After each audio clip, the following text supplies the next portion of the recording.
UP के चर्चित मधुमिता शुक्ला हत्याकांड के दोषी अमरमणि त्रिपाठी की रिहाई नहीं रुकेगी।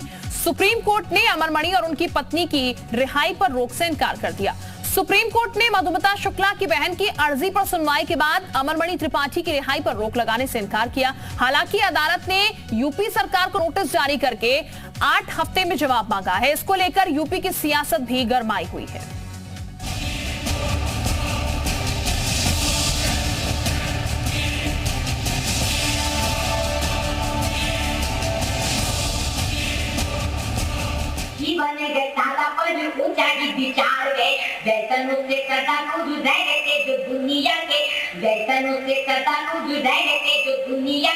महिलाओं को भी मिला पूरा अधिकार है।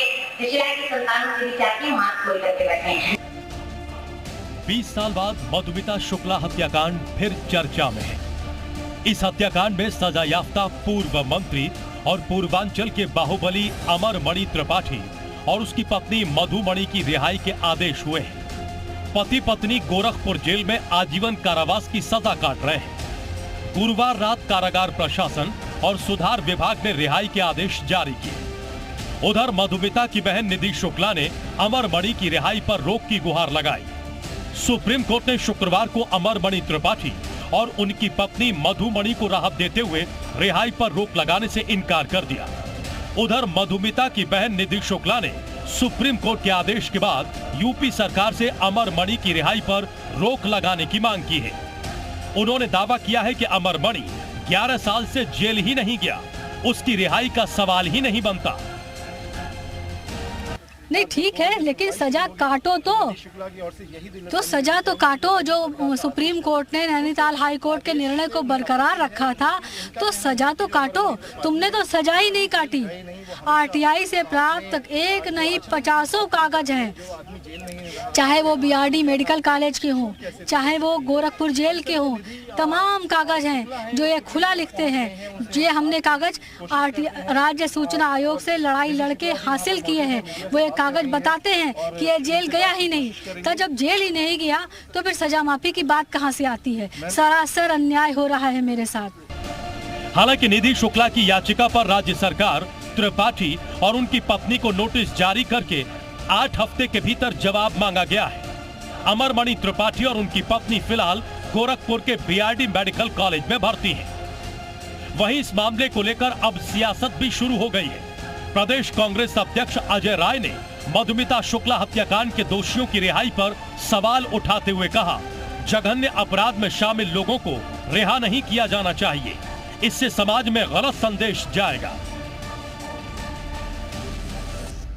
हम इसकी निंदा करते हैं और भाजपा के लोग हमेशा यही काम करते हैं। चाहे वो आप उठाकर देख लीजिए सिंगर का मामला हो, चाहे वो एक दूसरे जो संत हैं, क्या नाम है उनका, चिमयानंद हो, और चिमयानंद के बाद देखिए ये आ गए, क्या नाम, अमरमणि, ये आ गए। ये ऐसे ही लोग जो लोग महिलाओं की पूरी तरीके से हत्या में, रेप में शामिल हैं, उनको मुक्त किया जा रहा है। उनको सरकार जो है वॉशिंग मशीन में डालकर धो रही है।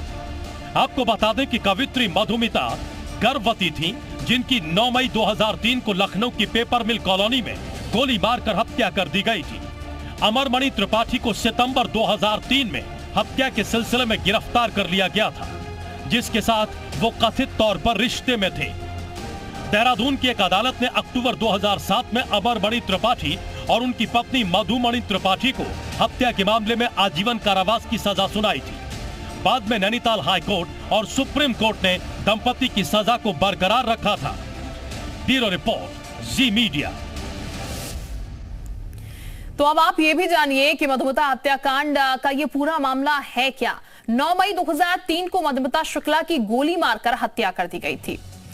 इसके साथ ही आपको ये जानकारी दें कि लखनऊ निशांतगंज की पेपर मिल कॉलोनी में ये मर्डर किया गया था। 9 मई की वो तारीख थी, साल था 2003, जब इस घटना को अंजाम दिया गया और उसी मामले को लेकर अब सियासत भी तेज हो चुकी है। 7 महीने की गर्भवती थी कवित्री मधुमिता जिस वक्त उनका मर्डर किया गया, वो जिस तारीख को उनकी हत्या की गई तब अमरमणि त्रिपाठी पर मधुमिता की हत्या का आरोप लगा है और इसीलिए लगातार उनकी बहनें कह रही हैं कि उन्हें जेल से बाहर ना निकाला जाए। हत्या के समय बीएसपी सरकार में मंत्री थे अमरमणि त्रिपाठी। 20 दिन के बाद सीबीआई जांच सौंपी गई। मधुमिता का परिवार केस बाहर ट्रांसफर करने की मांग की गई। साल 2005 में केस उत्तराखंड ट्रांसफर किया गया। 24 अक्टूबर 2007 वो तारीख जब कोर्ट में 5 लोगों को उम्र कैद की सजा दी और अब इसी पूरे मसले को लेकर रिहाई की बात सामने आई है। आज दोनों को रिहा किया जा रहा है।